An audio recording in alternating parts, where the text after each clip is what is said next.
The fluorescent lights above the diner buzzed like dying wasps, their sickly yellow glow casting shadows that seemed to crawl across the cracked linoleum floor.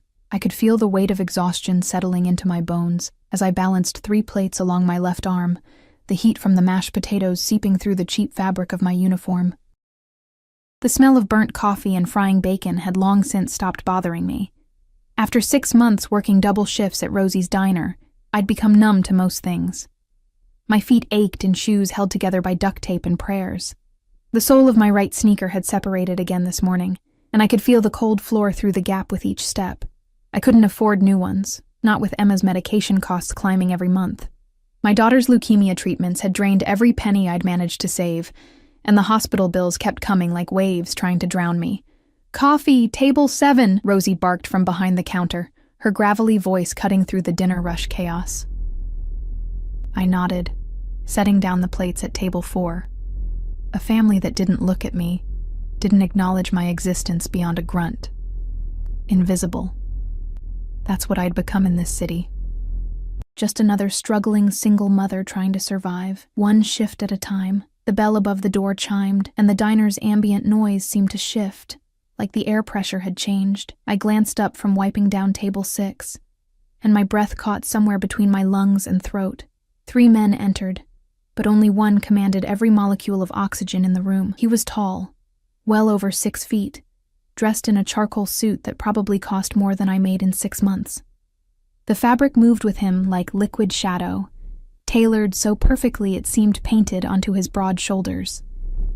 Dark hair swept back from a face carved from marble and sin, strong jaw shadowed with precise stubble. But it was his eyes that made my hands tremble against the dirty rag I was holding. Cold, calculating, the color of slate before a storm. The 2 men flanking him were clearly security, earpieces, bulges under their jackets that spoke of weapons, eyes constantly scanning the diner like predators assessing threats. They moved with military precision, one checking the exits, the other positioning himself with a clear view of the entrance. The man in the suit, the one who mattered, walked with the kind of confidence that comes from knowing you're the most dangerous thing in any room. People parted for him instinctively, conversations dying mid-sentence as he passed. They took the corner booth, the one that faced the door with walls on 2 sides. Strategic. The security detail didn't sit. One stood near the entrance. The other positioned himself where he could watch both the kitchen and the front windows. "Riley," Rosie hissed, snapping her fingers at me. "Table 12. Move." My legs felt disconnected from my body as I approached their booth, notepad clutched in my trembling hand. Up close, he was even more devastating. I could smell his cologne, something expensive and dark, like sandalwood and danger. A thin scar traced along his left cheekbone, a white line that only made him more terrifying and its implications of violence survived. "What can I get you?" My voice came out smaller than I intended, barely above a whisper. He didn't look at me immediately. Instead, he studied the menu with the kind of intense focus most people reserved for legal documents. When his eyes finally lifted to meet mine, I felt the impact like a physical blow. They were intelligent, assessing, and completely devoid of warmth. "Coffee? Black?" His voice was deep, smooth like aged whiskey, with an accent I couldn't quite place. "And the burger, medium rare." I scribbled on my notepad, hyper-aware of my bitten nails, the ink stain on my index finger, the way my hand shook slightly. "Anything else?" "That will suffice." He dismissed me with those 3 words, returning his attention to his phone, one of 3 devices on the table I noticed.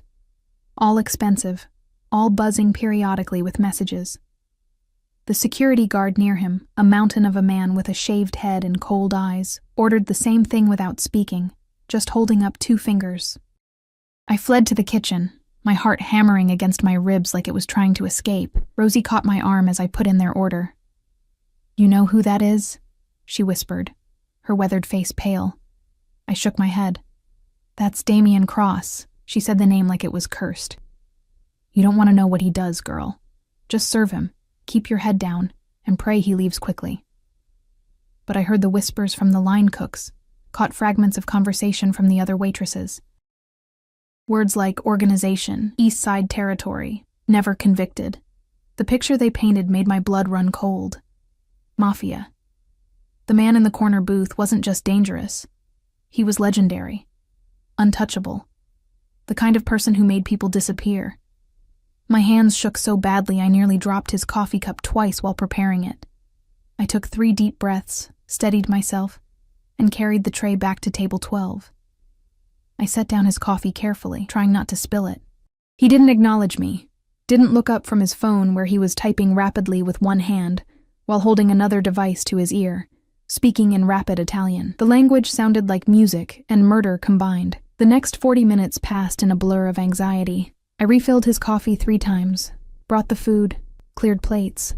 Each interaction was the same. He barely acknowledged my existence, treating me with the same casual indifference as the furniture. I should have been relieved. Invisible was safe, but something kept pulling my attention back to that corner booth, the way he commanded the space without speaking. How his security detail received instructions through subtle hand gestures I barely caught.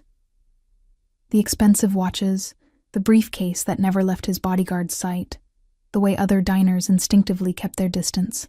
Finally, he signaled for the check. I brought it over with trembling hands, setting it down on the table. "Thank you," I mumbled, already turning to leave. He pulled out a money clip, solid gold I realized with initials engraved in script, and extracted several bills without counting them. As I reached for the payment, our fingers brushed. The contact lasted less than a second, but I felt it like an electric shock. His skin was warm, surprisingly so for someone who seemed carved from ice. His eyes flicked up to mine, and for the first time, he actually saw me, really looked at me. Something flickered across his face. Curiosity? Interest? It was gone before I could identify it. "Keep the change," he said, his voice dropping lower, almost intimate despite its coldness. I glanced down at the bills. $300 for a $40 meal. "Sir, this is too much. I don't repeat myself." The words were soft but carried the weight of absolute authority. He stood, and I instinctively stepped back. He was even taller than I'd thought, and up close I could see the expensive watch on his wrist, the platinum ring on his right hand, the way his suit jacket fell open just enough to reveal a shoulder holster. The security detail moved immediately, one opening the door, the other scanning the parking lot through the window. Coordinated. Professional. Terrifying. Damien Cross walked past me, and I caught another breath of that dangerous cologne, mixed with something else, gunpowder. My imagination running wild, they were almost to the door when I noticed it. The third security guard, the one I hadn't paid much attention to, was heading toward a black Mercedes in the parking lot, keys in hand, but something was wrong. The car sat lower on one side, and there was a strange shimmer in the air around it, visible even through the diner's grimy windows. Gasoline. A pool of it, spreading under the vehicle, reflecting the parking lot lights like an oil slick. My heart stopped, then started again, hammering so hard I thought it might crack my ribs. Time seemed to slow down. I saw the guard's hand moving toward the car door. Saw Damien Cross already outside, his phone to his ear. Saw the other guard reaching for the driver's side door of a second vehicle, an Escalade, black and gleaming. My body moved before my brain could catch up. "Wait!"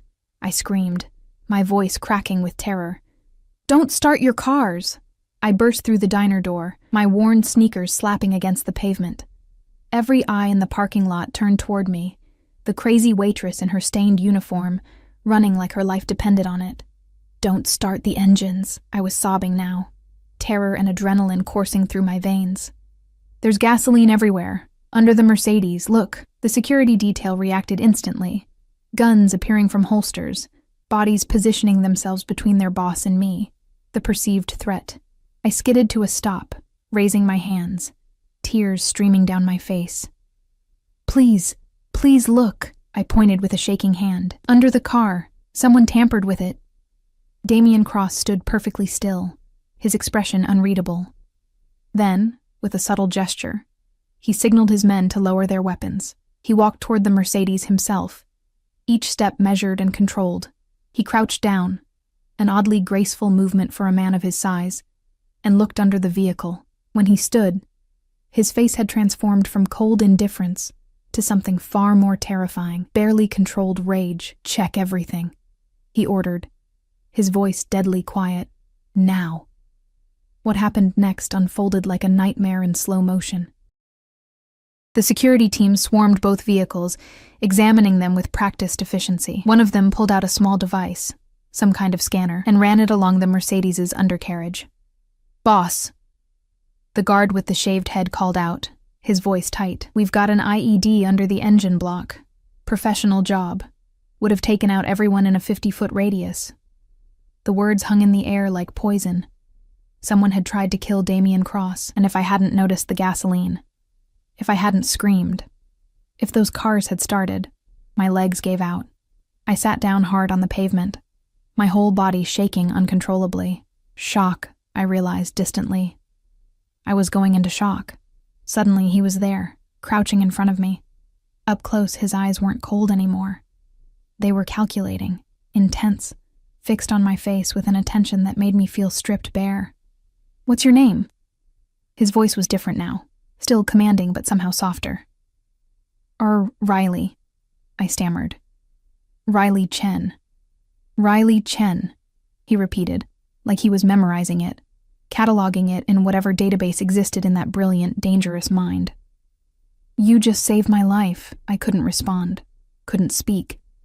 The weight of what had almost happened crashed over me like a tidal wave.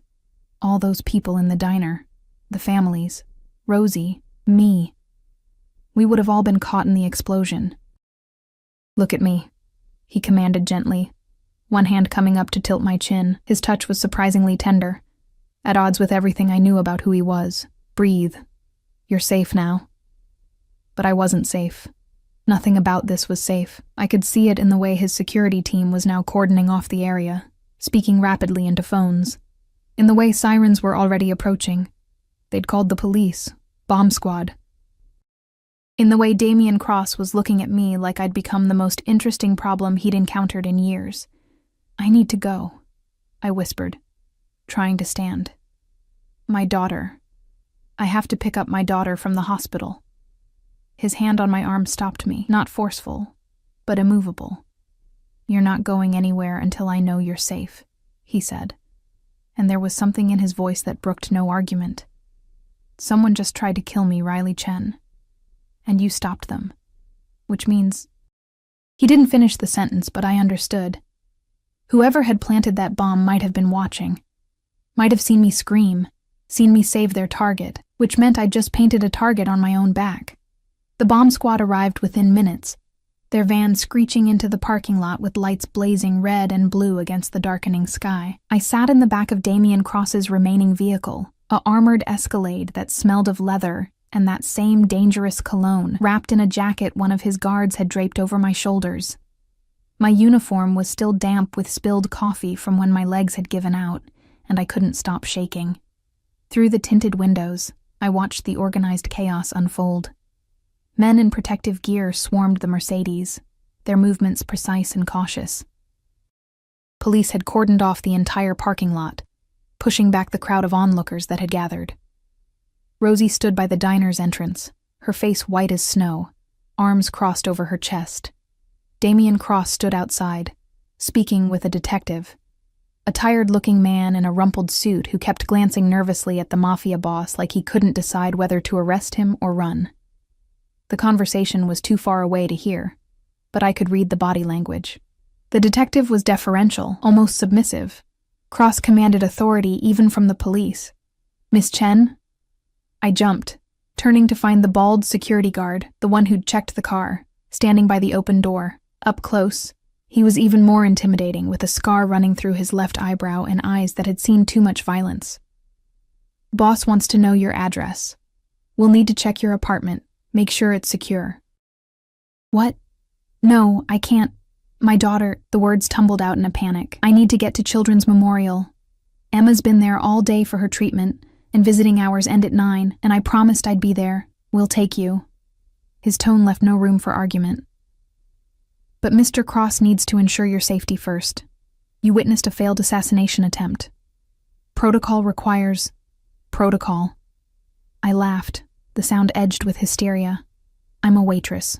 I don't have protocols. I have a sick daughter and rent due in 5 days and tips that won't cover either. Something flickered across the guard's stone face. Sympathy, maybe, or pity. Nevertheless, Mr. Cross insists. The door on the opposite side opened, and Damien Cross slid into the seat beside me. The interior of the vehicle suddenly felt smaller, the air thicker. He'd removed his suit jacket, and I could see the shoulder holster more clearly now. The weapon nestled against his ribs like a natural extension of his body. His white shirt was pristine despite everything, sleeves rolled up to reveal forearms corded with muscle and marked with scars that spoke of a violent past. The bomb was C4, professionally placed, he said without preamble, his eyes fixed on mine with that unsettling intensity. Whoever did this knew what they were doing. Military grade, which means they also likely had surveillance on the location. The implications hit me like a physical blow. They saw me. The people who did this, they saw me stop you. Yes. He didn't sugarcoat it, didn't try to comfort me with lies. I appreciated that, even as terror flooded my system, which is why you and your daughter are now under my protection. I don't need... This isn't a negotiation, Riley. My name on his lips sent an involuntary shiver down my spine. You saved my life tonight. That creates a debt I don't take lightly. It also makes you a target for my enemies. I don't leave loose ends, and I don't abandon people who've helped me. I'm not your responsibility. His jaw tightened, the muscle jumping beneath his skin. You became my responsibility the moment you screamed in that parking lot. Now, I can have Marco here follow you around while you pretend everything is normal, or you can accept help. Your choice. I stared at him. This man who ruled the city's underworld with an iron fist, who made people disappear, who was looking at me like I was a puzzle he was determined to solve. Why do you even care? Something dark and unreadable crossed his face. Because in my world, Miss Chen, loyalty is currency, and you showed loyalty to a complete stranger when it would have been safer to stay silent. That's rare. Valuable. He paused, his eyes never leaving mine. And because my nephew was in the vehicle behind the Mercedes. He's 16 years old. You saved his life, too. The weight of that settled over me. A child.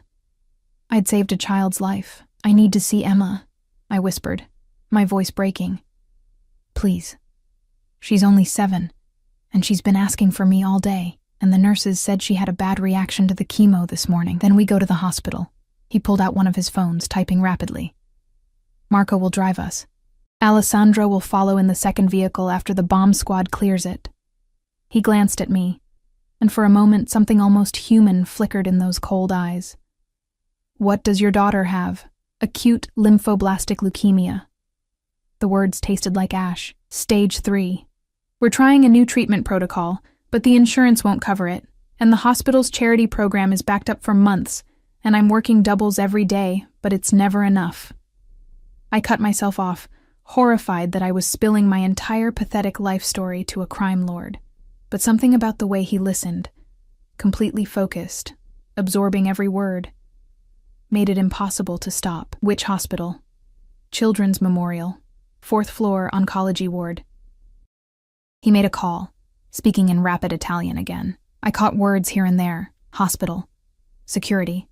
Immediately, but couldn't follow the full conversation. When he hung up, he looked at me with an expression I couldn't decipher. You work 2 jobs? 3, actually. The diner, weekend shifts at a grocery store, and I clean offices at night when I can get Emma's neighbor to babysit. I laughed bitterly. Not that it matters. Medical bills are like quicksand. The more you fight, the deeper you sink. The Escalade pulled away from the diner, Marco at the wheel, navigating through traffic with the kind of aggressive efficiency that came from driving for someone important. The city lights blurred past the tinted windows, creating patterns of gold and shadow across Damien's face. Tell me about the bomb, I said suddenly. Why didn't your people notice it before? He was quiet for a long moment, his jaw tight. Because we swept the vehicles this morning. Whoever did this gained access between then and dinner service, which means either they had inside information about my schedule or they've been surveilling my movements. His hands curled into fists. Someone on my payroll is a traitor. The word hung in the air like a death sentence. What will you do to them when you find them? His eyes met mine, and in them, I saw something ancient and merciless. What I do to anyone who betrays me. I should have been terrified, should have demanded he let me out of the car, should have run as far and fast as my broken shoes could carry me. Instead, I found myself asking, "How did you know? That you could trust me?" I didn't. A ghost of a smile touched his lips, the first hint of any expression beyond cold calculation. But you were crying. Real tears, real terror. You weren't acting. You genuinely thought we were all about to die. He tilted his head, studying me. And you ran toward danger, not away from it. That tells me everything I need to know about who you are. The hospital loomed ahead, its white walls glowing in the darkness like a beacon, or a prison. I'd spent so many hours within those walls, watching my daughter fight for her life, that the building had become synonymous with fear and hope in equal measure. Marco pulled into the emergency bay, somewhere we definitely weren't supposed to park. But before I could protest, Damien was already out of the vehicle, coming around to open my door. His hand extended toward me, an oddly formal gesture. I took it, his grip warm and steady, and let him help me out. I was immediately aware of how I must look. Stained uniform, tear-streaked face, cheap shoes falling apart. Next to his tailored perfection, I was a mess. "Fourth floor?" he asked. "You don't have to come up. I'm not letting you out of my sight until I know the perimeter is secure." It wasn't a request. We entered through the main doors, and I felt every eye in the lobby turn toward us. Damien Cross commanded attention like gravity, unavoidable and absolute. The security guard at the desk stood immediately, his hand moving toward his radio before he seemed to think better of it. The elevator ride to the fourth floor was silent, tension thick enough to cut. I could feel him beside me, his presence overwhelming in the confined space. When the doors opened, I practically ran down the familiar hallway, my heart in my throat. Emma's room was at the end of the corridor, the door slightly ajar.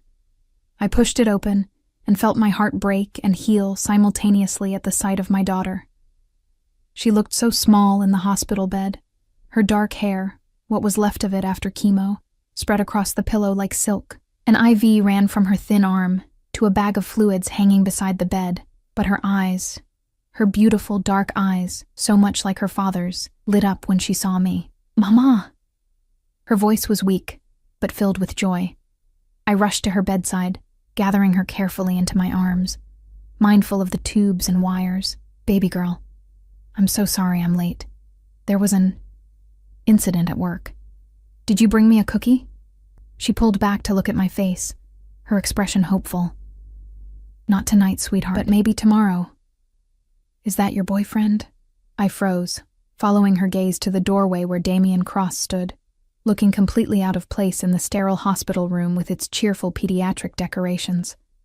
He filled the doorframe, his presence somehow both threatening and protective at once. "No, baby, he's a customer from the diner." Emma studied him with the brutal honesty only children possess. "You're really tall, and you look scary, but you have nice eyes." To my absolute shock, Damien's expression softened. Not much, but enough that I noticed. He stepped into the room, moving with careful deliberation, as if aware that his natural predatory grace might frighten a sick child. "What's your name?" he asked, his voice gentler than I'd heard it. "Emma Lily Chen. I'm 7 3/4. Do you have kids?" "No." "Oh." She tilted her head, considering. "You should. I think you'd be a good dad. You have strong hands, like you could catch someone if they fell." Something passed across his face. Pain, maybe, or regret, but it was gone in an instant, replaced by that calculating mask. A nurse bustled in, her eyes widening when she saw Damien. "Miss Chen, visiting hours are... oh." She stopped, looking between us with obvious confusion. "I'll only be a few minutes," I promised, turning back to Emma. "How was today? Did the new medicine make you feel sick?" Emma made a face. "A little bit. But Nurse Sarah gave me the good crackers. And I got to watch 2 whole movies. She yawned, her small body trembling with exhaustion. Will you stay tonight, Mama? Please? My heart shattered. Baby, I have to work the night shift, remember? We need the money for your medicine. Actually, Damien's voice cut through the room, authoritative and final. You won't be working tonight, or any night this week. You've been given time off. Paid.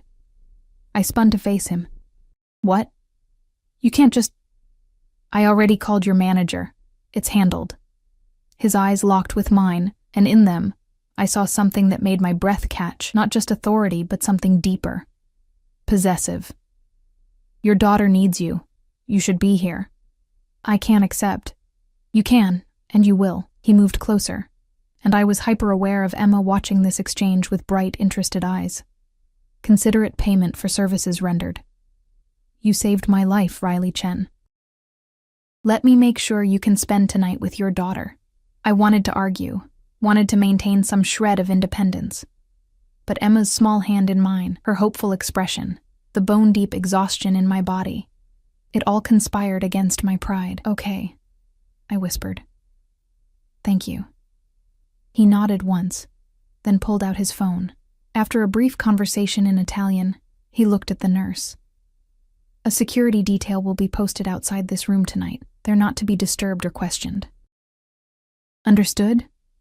The nurse nodded mutely, and I realized with creeping horror that Damien Cross's reputation extended even here, into the sterile safety of a children's hospital. Sleep, he told me, his voice dropping to something almost gentle. Marco will be outside if you need anything. Tomorrow we'll discuss your situation more thoroughly. My situation. His eyes met mine, and I saw the promise in them of protection, yes, but also of something more dangerous. Something that felt like chains wrapping around my life, beautiful and terrifying all at once. Someone tried to kill me tonight, Riley, and you stopped them. That makes you mine to protect. He paused at the door, looking back. Whether you like it or not, then he was gone, leaving me trembling in the wake of his presence. Emma already drifting off to sleep beside me, and my entire world tilted on its axis. I didn't sleep that night. How could I, with armed guards stationed outside my daughter's hospital room, and the weight of what had happened pressing down on my chest like a physical thing? Emma slept peacefully beside me, her small hand curled in mine, her breathing steady despite the poison they pumped into her veins to kill the cancer eating her from the inside. The vinyl hospital chair was hell on my back, but I'd slept in worse places, at least here. I could watch Emma's chest rise and fall, could reassure myself that she was still alive, still fighting. The machines beeped their steady rhythm. Heartbeat, oxygen levels, IV drip. A symphony of survival I'd learned to read like sheet music. Around 3 a.m, my phone buzzed. An unknown number. Your rent is paid through the end of the year. The building manager has been contacted. DC. I stared at the message, my hands shaking. Then another came through. Emma's treatment costs have been handled. The hospital's billing department will contact you tomorrow with details. Sleep. I should have been grateful. Should have been relieved that the crushing weight of debt had been lifted, at least temporarily. Instead, I felt the chains tightening. Invisible, but undeniable. Damien Cross was weaving a web around me, and with each act of generosity, I became more entangled. But Emma needed treatment. My rent was 3 months overdue. And I was so tired of drowning. I typed back with trembling fingers. I can't accept this. The response came immediately, as if he'd been waiting. You already have. Rest, Riley. We'll talk tomorrow. Morning came too quickly, pale sunlight filtering through the hospital blinds. Emma woke slowly, her eyes fluttering open like a butterfly emerging from a cocoon. Mama, she whispered, her voice hoarse. You stayed. I stayed, baby.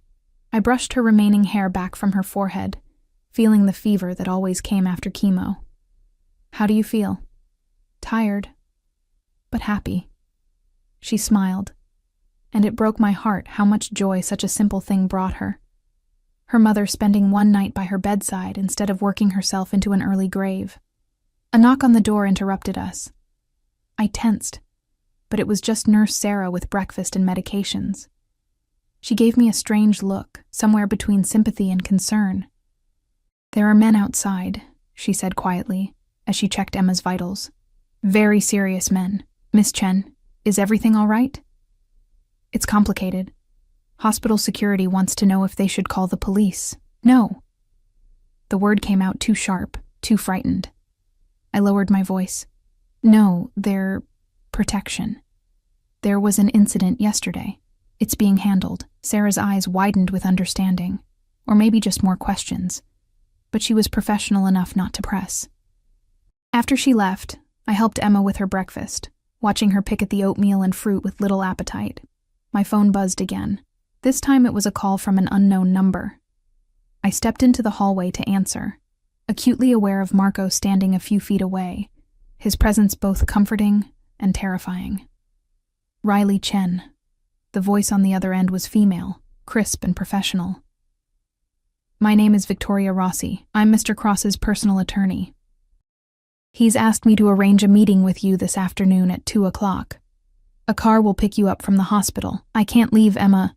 Arrangements have been made for a private nurse to stay with your daughter during the meeting. Mr. Cross was quite specific about your concerns." Of course he was. The man seemed to anticipate everything. "What's the meeting about?" "That's between you and Mr. Cross." Her tone suggested the conversation was over. "The car will arrive at 1:45. Please be ready." She hung up before I could protest further. The rest of the morning passed in a haze of anxiety. Emma's doctor came by, a kind-faced woman named Dr. Martinez, who'd been overseeing Emma's case since diagnosis. She seemed confused but pleased when she pulled me aside. "Miss Chen, I don't know how this happened, but Emma's treatment costs have been covered by an anonymous donor. The entire protocol, including the experimental medication we discussed." She looked at me with wonder and suspicion in equal measure. "This is over $200,000. Do you know who—" "A generous customer," I interrupted, the lie tasting bitter. "Someone who heard about Emma's situation." Dr. Martinez didn't look convinced, but she was too professional, and perhaps too grateful for the funding, to push further. "Well, this means we can start the advanced treatment immediately. Emma's response to the standard chemo has been good, but this new protocol, it could save her life." I nodded, unable to speak past the lump in my throat. Damien Cross was buying my daughter's life, and with it, my loyalty. At exactly 1:45, a nurse I didn't recognize arrived, a woman in her 50s with kind eyes and credentials that checked out. She introduced herself as Patricia and immediately set about making Emma comfortable, pulling out a tablet loaded with movies and games. Emma barely noticed when I kissed her goodbye. Too engrossed in the entertainment, I tried not to feel hurt by how easily she dismissed me. Marco escorted me downstairs to where a different vehicle waited, a black sedan, more understated than the Escalade, but no less expensive. The interior smelled like leather and money. The driver said nothing, just pulled smoothly into traffic. We drove through the city, past neighborhoods that grew progressively wealthier, until we entered an area I'd only seen in magazines: gated estates, manicured lawns, houses that were really mansions pretending to be modest. The car turned into a long driveway flanked by iron gates that opened automatically. The house at the end of the drive was stunning, modern architecture mixing with classical elements, all glass and stone and carefully designed landscaping.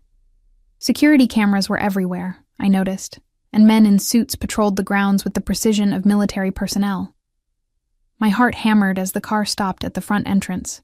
Marco opened my door. When had he gotten into the front seat? And offered his hand to help me out. "Mr. Cross is waiting in his office," he said, his tone almost gentle. "Third floor, last door on the left." The interior of the house was even more impressive. All clean lines and expensive art. The kind of place where my secondhand clothes and worn shoes felt like an insult. A woman who I assumed was Victoria Rossi met me in the foyer, her sharp suit and sharper eyes assessing me in seconds. "Miss Chen, this way, please." I followed her up a curved staircase, my reflection mocking me from the polished marble. We passed rooms filled with books, artwork, furniture that probably cost more than my annual income.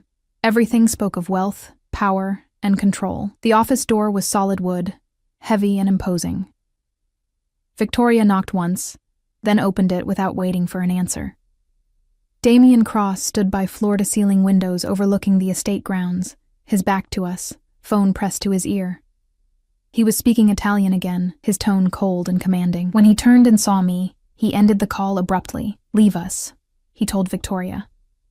She nodded and departed, closing the door behind her with a soft click that sounded like a cell door locking. We were alone. The office was masculine and intimidating. Dark wood furniture, leather chairs, walls lined with books in multiple languages. A massive desk dominated the space, covered with papers, laptops, and what looked like architectural blueprints. But what caught my attention were the monitors on one wall, displaying security feeds from various locations. "Sit," Damien said, gesturing to a chair across from his desk. I remained standing. "Why am I here?" His eyebrow raised slightly. Amusement? Annoyance? "Because we need to discuss your future." "My future is my own, not anymore." He moved toward me, each step measured and deliberate. "Last night you became connected to me. My enemies saw you. They know you saved my life, which means they'll come after you to get to me. Then I'll go somewhere else, change my name, take Emma and disappear. You can't." He was close now, too close, his presence overwhelming. "They're already looking for you. I have my best people searching for whoever planted that bomb, but until I find them, you're in danger. Emma's in danger. The mention of my daughter made my blood run cold. You're using her to manipulate me." "I'm using facts to make you understand reality." His eyes bore into mine. "I can protect you both, but only if you accept my help. And what do you want in return?" The question came out bitter, accusatory. "Men like you don't do anything for free." Something dark flickered across his face. "Men like me?" He stepped even closer, and I could smell his cologne again, that dangerous scent that made my head spin. "You don't know anything about me, Riley Chen. I know enough. I know what people say about you. The businesses you control, the people who've disappeared, I've never harmed anyone who didn't deserve it." His voice dropped to something almost gentle, which somehow made it more terrifying. "I've never hurt a woman, never harmed a child, and I've certainly never forced anyone into my service." He paused. "But I also don't let good deeds go unrewarded, and I don't abandon people under my protection. I didn't ask for your protection. You earned it." His hand came up, fingers brushing my cheek so softly I almost thought I'd imagined it. "When you screamed in that parking lot, when you risked your life to save mine, you became mine to protect. It's not negotiable." The possessiveness in his voice should have terrified me. Instead, I felt something else entirely, something warm and dangerous coiling in my stomach. "What do you want from me?" I whispered. His eyes searched my face, lingering on my lips before meeting my gaze again. "I want you to work for me." "Work for you? Doing what?" "I need someone I can trust, someone who's proven their loyalty isn't bought. Because you already had the chance to stay silent and didn't take it." He moved away, giving me space to breathe, and settled against his desk. "I have several legitimate businesses. Restaurants, real estate, import, export. They need management, oversight. You'd start as my personal assistant, handling the day-to-day operations I don't have time for. I'm a waitress. I'm not qualified. You're intelligent, observant, and you work harder than anyone I've ever met." His tone suggested he didn't make such statements lightly. "I've had people looking into your background. 3 jobs, raising a sick child alone, never missed a payment until the medical bills became impossible. You're exactly what I need." The revelation that he'd investigated me should have angered me. Instead, I felt exposed, vulnerable. "And if I say no, then I'll still protect you and Emma, but you'll do it from a distance, with guards following your every move, never knowing if the next person you serve might be the one sent to kill you." He let that sink in. "Or you can work for me, live in a secure location, have Emma treated by the best doctors money can buy, and actually have a chance at a normal life." "Nothing about this is normal, no," he agreed. "But it's better than what you have now." He was right, and I hated him for it. Hated that he could waltz into my desperate life and offer solutions I couldn't refuse. Hated that part of me, a shameful, traitorous part, was drawn to him despite everything he represented. I need time to think. You have until tomorrow morning. He pulled out his phone, typing something quickly. Tonight, you'll stay here. Emma will be transferred to a private room with round-the-clock medical care. You can see her anytime you want. You can't just... I can, and I have. He looked up from his phone, his eyes intense. The people who tried to kill me are still out there, Riley, and they're looking for you. Every second you spend in that hospital, in your apartment, at that diner, you're exposed, vulnerable. His jaw tightened. I won't let you die because of me. The certainty in his voice, the absolute conviction, made something inside me crack. When was the last time anyone had cared about my survival? When had anyone fought to keep me safe? Why do you care?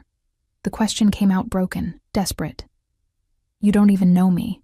Damien was quiet for a long moment, something warring behind his eyes. When he finally spoke, his voice was rough, almost vulnerable. My sister, he said softly. She had a daughter, my niece, Sophia. She was 6 when she died. Leukemia, same as Emma. The pain in his voice was raw, real. My sister worked 3 jobs trying to afford treatment.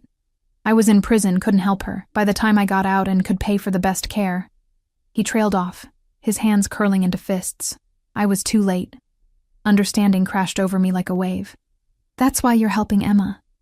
That's why I won't let another child die because their mother couldn't afford treatment. His eyes met mine, and in them, I saw genuine emotion for the first time. And it's why I won't let you work yourself to death trying to save her. I couldn't save Sophia, but I can save Emma. Let me do that, Riley. Please. The word please from this powerful, dangerous man's lips undid me completely. Okay, I whispered, tears streaming down my face. Okay. The room Damien's staff prepared for me was larger than my entire apartment. Floor-to-ceiling windows overlooked the estate gardens, now illuminated by soft landscape lighting as evening fell. The bed was enormous, covered in linens that probably cost more than my monthly rent. A private bathroom featured a soaking tub and a shower with multiple heads. Fresh clothes had been laid out, expensive but understated pieces in my exact size. Of course he'd known my size. He seemed to know everything. I stood at the window, watching the security patrol make their rounds, and tried to reconcile my new reality. 24 hours ago, I'd been a struggling waitress drowning in debt. Now I was living in a mansion, my daughter's medical bills paid, offered a job by a man who terrified and fascinated me in equal measure. A soft knock interrupted my thoughts. Come in.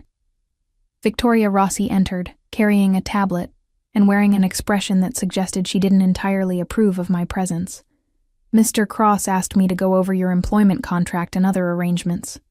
Employment contract, I repeated, the words feeling surreal.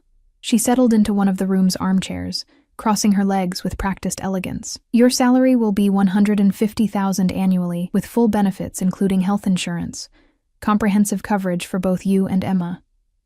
Housing is provided on the estate in the West Wing guest suite. A car and driver will be at your disposal. The numbers made my head spin. That's too much. Mr. Cross doesn't negotiate his offerings. Victoria's tone was crisp, professional. Your duties will include managing his legitimate business operations, coordinating with property managers, overseeing import documentation, and serving as his representative at various meetings. She paused. You'll also need to sign an extensive non-disclosure agreement. Everything you see, hear, or learn, while in Mr. Cross's employment, remains confidential. Violation of this agreement has severe consequences. The threat was barely veiled. I nodded, my throat dry. Emma will be transferred to the estate tomorrow morning. We have a fully equipped medical suite staffed by Dr. Chen, no relation, who specializes in pediatric oncology. She's one of the best in the country. Victoria's expression softened slightly. Mr. Cross has spared no expense for your daughter's care. Why? The question burst out before I could stop it. Why is he doing all this? Victoria studied me for a long moment, something like understanding in her sharp eyes. Because Damien Cross pays his debts, and because... She hesitated, choosing her words carefully, because he sees something in you that he respects. Loyalty. Courage. In his world, those qualities are rare and valuable. She left shortly after, leaving me with a stack of documents to review and sign. I tried to read through them, but the legal language was dense, and exhaustion was making my eyes blur. I just set them aside when another knock came. This time it was Marco, his expression carefully neutral. "Mr. Cross requests your presence for dinner." Requests or demands? The ghost of a smile touched his scarred face. With Mr. Cross, there's often little difference. I followed him through the mansion's corridors, noting the security cameras, the reinforced doors, the way every window had bulletproof glass. This wasn't just a home, it was a fortress. The dining room was surprisingly intimate compared to the rest of the house. A table that could seat 20 held settings for 2, positioned at one end to create a more personal atmosphere. Candles flickered in silver holders, and the smell of garlic and herbs made my stomach growl. I hadn't eaten since breakfast. Damien stood when I entered, a gesture of old-world courtesy that seemed at odds with everything I knew about him. He'd changed from his suit into dark slacks and a black button-down, the sleeves rolled up to reveal those scarred forearms. Without the armor of his full business attire, he seemed somehow more dangerous, more real. "You don't have to do this," I said as he pulled out my chair. "The formal dinner, the politeness. I know what you are. And what am I?" He settled into his own seat, his eyes never leaving my face. Dangerous, powerful, someone who kills people who cross him. True on all counts. He poured wine into my glass, something red and expensive looking. But I'm also someone who believes in civility, especially with people under my protection. His lips quirked. And I'm someone who hasn't shared a meal with interesting company in quite some time. I'm not interesting. I'm a broke single mother with a dying daughter. You're a woman who works 3 jobs, raises a child alone, and still had the courage to run toward a potential bomb to save strangers. His intensity was almost physical. That's more interesting than 90% of the people I encounter. Dinner arrived. Some kind of pasta with seafood that looked like art on the plate. I ate mechanically, too aware of him watching me, studying me like I was a puzzle he was determined to solve. "Tell me about Emma's father," he said suddenly. I froze, my fork halfway to my mouth. "That's none of your business. Everything about you is my business now." His tone brooked no argument. "I need to know if he's a potential complication. If he'll try to claim Emma, interfere with her treatment, cause problems. He's dead." The words came out flat, emotionless. Dead or gone, I don't know which. He left when I was 6 months pregnant, and I haven't seen him since. His name? Does it matter? It might. Damien leaned back in his chair, wineglass in hand. "My enemies are thorough, Riley. They'll dig into your past, look for leverage. I need to know what they'll find." I set down my fork, appetite gone. "Marcus Chen. We met in college, got pregnant accidentally. He said he'd stay, that we'd make it work. Then he just vanished. No note, no explanation. I tracked down his family. They said he'd mentioned debts, people looking for him. That's all I know." Something shifted in Damien's expression. "Marcus Chen. Describe him. Why does it describe him?" The command in his voice made me obey automatically. Tall, dark hair, charming. He always had money but wouldn't say where it came from. Had a tattoo on his left shoulder blade. Some kind of symbol I never understood. I paused. The memory's bitter. He was good at lying. I didn't realize how good until he was gone. Damien pulled out his phone, scrolling through something before turning the screen toward me. "Is this him?" The photograph made my blood run cold. Marcus, but older, harder. He was standing next to other men, all of them armed, in what looked like a warehouse. The image quality suggested surveillance footage. "Yes," I whispered. "That's him. Where, when?" Marcus Chen worked for the Vittorio family, one of my rival organizations. Damien's voice was cold, clinical. He was mid-level enforcement, responsible for collections and occasionally messier work. He paused, letting that sink in. 3 months ago, he was caught stealing from a shipment. $250,000 in cash. Vittorio doesn't tolerate theft. He's dead? Very. Damien's eyes never left my face. They made an example of him, sent a message to anyone else considering betrayal. I should have felt something. Grief, shock, horror. Instead, I felt nothing. Marcus had abandoned me and Emma. Whatever fate he'd met was his own doing. Does Emma know? She thinks he left, which is true enough. I met Damien's gaze. Why are you telling me this? Because Marcus's debt to Vittorio died with him. But Vittorio is the kind of man who believes in inherited obligations. His jaw tightened. If he discovers Marcus had a daughter, he might try to use her to send another message. About loyalty. About what happens to the families of thieves. The implications hit me like a physical blow. Emma's in danger because of her father. Emma's in danger because she exists in proximity to my world now. Marcus's connection only adds another layer. He leaned forward, his intensity almost overwhelming. But I won't let anything happen to her. Or to you. You have my word. The word of a crime lord? I couldn't keep the bitterness from my voice. The word of a man who doesn't give it lightly. His hand covered mine on the table, warm and solid. I've done terrible things, Riley. I won't pretend otherwise, but I've never broken a promise, and I've never harmed someone under my protection. You and Emma are safe here. I'll make sure of it. I wanted to pull my hand away, to reject the comfort he was offering. But I was so tired. Tired of fighting alone, tired of being afraid, tired of watching my daughter suffer while I worked myself to death trying to save her. Why me? The question came out broken. You could have anyone. Why complicate your life with a waitress and her sick kid? Damien was quiet for a long moment, his thumb brushing across my knuckles in a gesture that felt far too intimate. Because when that bomb was seconds from detonating, you didn't think about yourself. You thought about everyone who would die, including me, a complete stranger. His eyes held mine. Because you remind me that goodness still exists in this world. And because...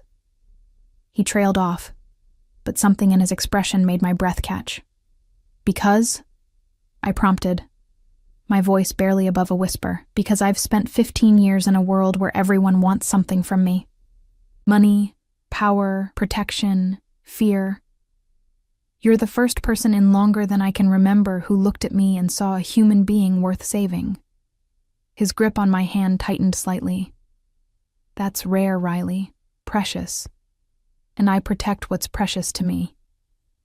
The weight of his words settled over me like a blanket, warm and suffocating all at once. This wasn't just protection he was offering. It was something more dangerous, more consuming.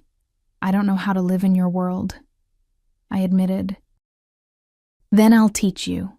He stood, still holding my hand, drawing me to my feet. But first you need rest. Tomorrow will be demanding. Emma's transfer, your orientation, meeting the rest of my staff. He walked me back to my room, his hand on the small of my back, a gesture both protective and possessive. At my door, he paused. The lock is only for your peace of mind. You're not a prisoner here, Riley. You can leave anytime you want. His eyes held mine. But I hope you'll stay. Do I really have a choice? There's always a choice. His hand came up, cupping my cheek with surprising gentleness. I'm just hoping you'll choose to trust me.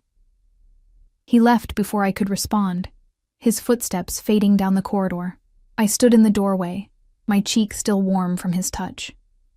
My heart racing with a mixture of fear and something dangerously close to excitement. I was in over my head, drowning in a world I didn't understand, protected by a man who terrified me. But for the first time in years, I wasn't facing the darkness alone. And God help me, that was almost worth the price. I spent the rest of the evening reviewing the contract documents, finally signing them around midnight.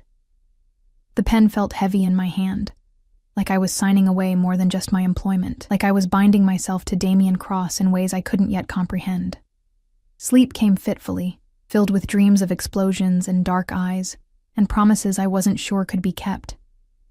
I woke to sunlight streaming through the windows and my phone buzzing with a message. Emma arrives at 10 a.m. Thought you'd want to be there.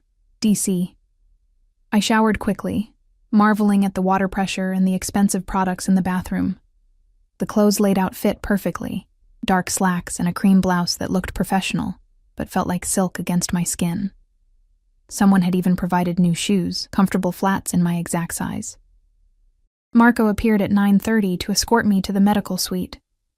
It was in the East Wing, a fully equipped facility that would have impressed any hospital. Examination rooms, a small surgical suite, recovery rooms with the latest monitoring equipment. And in the center of it all, a bright, cheerful space that had been designed specifically for a child. Emma's new room had windows overlooking a garden, walls painted with murals of forests and fairy tales, and a bed that looked more like something from a 5-star hotel than a medical facility. Monitors were discreetly hidden behind decorative panels, and the IV pole had been disguised as a tree branch. Dr. Chen, a woman in her 40s with kind eyes and an impressive resume framed on the wall, was checking equipment when I arrived. "Miss Riley, I'm Dr. Linda Chen. Mr. Cross has briefed me extensively on Emma's case. I've reviewed all her records, and I'm confident we can provide excellent care." "This is incredible," I breathed, taking in the space. "She'll love it." That was the intention. Damien's voice came from behind me, and I turned to find him standing in the doorway. He was back in a suit, navy today, with a burgundy tie, looking every inch the powerful man he was. Children shouldn't have to feel like they're in a hospital, even when they are. Before I could respond, voices echoed from the hallway. Emma's delighted squeal among them. She appeared moments later in a wheelchair pushed by Patricia, her eyes wide with wonder. "Mama, this place is like a castle. Are we really going to stay here?" Her gaze found Damien, and her face lit up. "Mr. Scary Man, you have a castle." Despite everything, I had to laugh. Damien's expression softened. That same subtle shift I'd noticed yesterday when Emma called him scary but nice. "It's not quite a castle," he said, crouching down to her level. "But it's safe, and it has everything you need to get better." Emma studied him seriously. "Will you catch me if I fall, like I said yesterday?" Something passed across his face. That same pain I'd seen when he spoke of his niece. Always. 3 months passed in a blur of treatments, security briefings, and learning to navigate Damien's world. Emma thrived under Dr. Chen's care. The experimental protocol was working, her cancer markers dropping with each test. She gained weight, her hair started growing back in soft, dark waves, and her laughter filled the medical suite like music I'd forgotten existed. I learned my job quickly, discovering I had a talent for organization and negotiation that surprised even me. Managing Damien's legitimate businesses meant dealing with property managers, import licenses, and restaurant operations. Work that kept me busy but felt purposeful. Real. Legal even. But it was the evenings that changed everything. Damien made a habit of having dinner with us, Emma, him, and me, in the small dining room off the medical suite. He'd arrive still in his suit, often with blood on his knuckles that he'd wash away before Emma could see, and transform into something almost gentle. He taught Emma chess, read her stories in Italian that made her giggle at his dramatic voices, and listened with genuine interest to her rambling tales about the animated movies she watched. And he looked at me with increasing intensity that made my skin burn and my heart race. I tried to ignore it, tried to pretend I didn't notice how his hand would linger on my back when he guided me through doorways, how his eyes followed me across rooms, how the air between us seemed to crackle with unspoken tension, but denial only worked for so long. It was a Tuesday evening when everything shifted. Emma had fallen asleep early after a particularly exhausting treatment, and I'd stayed in her room reading beside her bed. Around 9, Damien appeared in the doorway, his tie loosened and his suit jacket gone.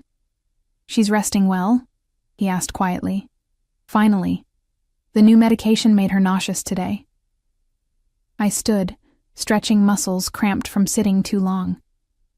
"Dr. Chen says it's normal, that her body's adjusting. Come with me."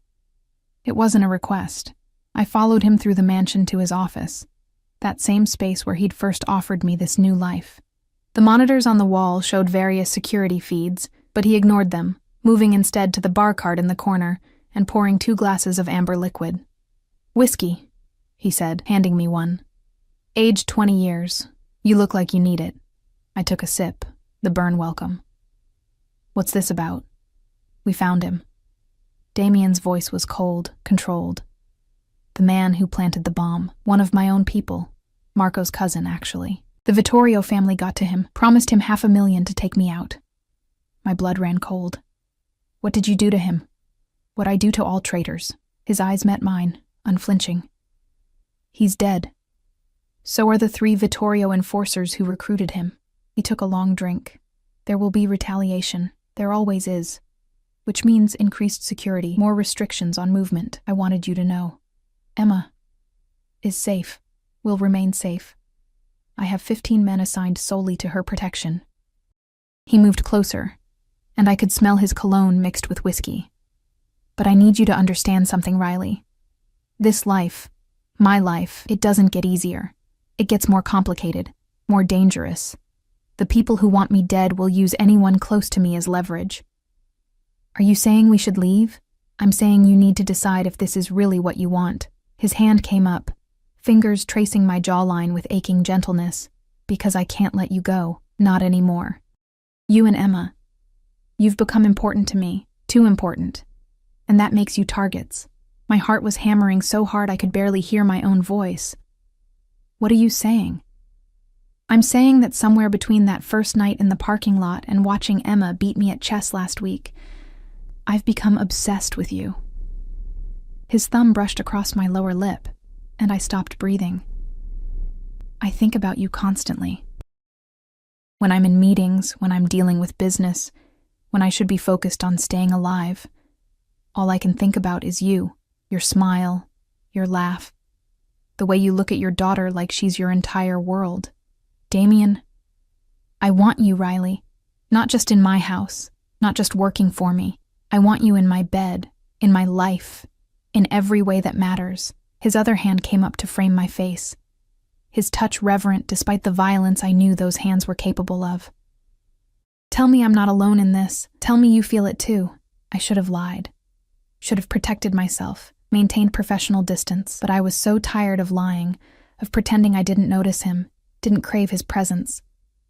I feel it, I whispered. God help me, I feel it too. His kiss was inevitable, fierce and consuming, tasting of whiskey and promises. His hands tangled in my hair while mine fisted in his shirt, pulling him closer, needing more. 3 months of tension exploded between us, and I was drowning in sensation, his taste, his scent, the solid strength of his body against mine. When we finally broke apart, both breathless, he pressed his forehead against mine. Stay with me tonight. Let me show you what this could be. Emma has 3 nurses monitoring her. Patricia will call if anything changes. His hands slid down my back, leaving fire in their wake. Please, Riley. Let me have this. Let me have you. I nodded, beyond words, and let him lead me through the mansion to his private quarters, a suite I'd never entered before. His bedroom was masculine and sophisticated, all dark wood and leather, with windows overlooking the estate grounds. What happened that night changed everything. He was gentle, but demanding, taking his time to learn every inch of my body, making me feel desired in ways I'd never experienced. Marcus had been selfish, rushed. Damien was the opposite, focused entirely on my pleasure, on making me fall apart in his hands, again and again, until I was boneless and sated and completely his. Afterward, lying in his arms with my head on his chest, listening to his heartbeat, I felt safer than I had in years. I love you, he said into the darkness, his voice rough. I know it's too soon. I know it's insane. But I love you. You and Emma both. You've become my family. Tears slipped down my cheeks. I love you too. Even though I shouldn't. Even though this is crazy. His arms tightened around me. Then we'll be crazy together. The next 6 months were a whirlwind. Emma's cancer went into full remission, her scans clear, her strength returning. She started homeschooling with a tutor Damien hired, and began talking about what she wanted to be when she grew up. A doctor, like Dr. Chen, so she could help other sick kids. The war with the Vittorio family escalated, then ended abruptly when their leadership was arrested in a massive FBI raid. I didn't ask how Damien had orchestrated it, didn't want to know the details. Some things were better left in the shadows.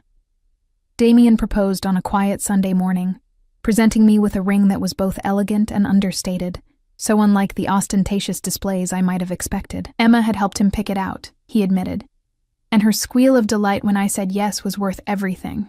We married in a private ceremony on the estate, just immediate family. Emma as my maid of honor, Marco as Damien's best man, and a handful of trusted friends. Dr. Chen cried happy tears.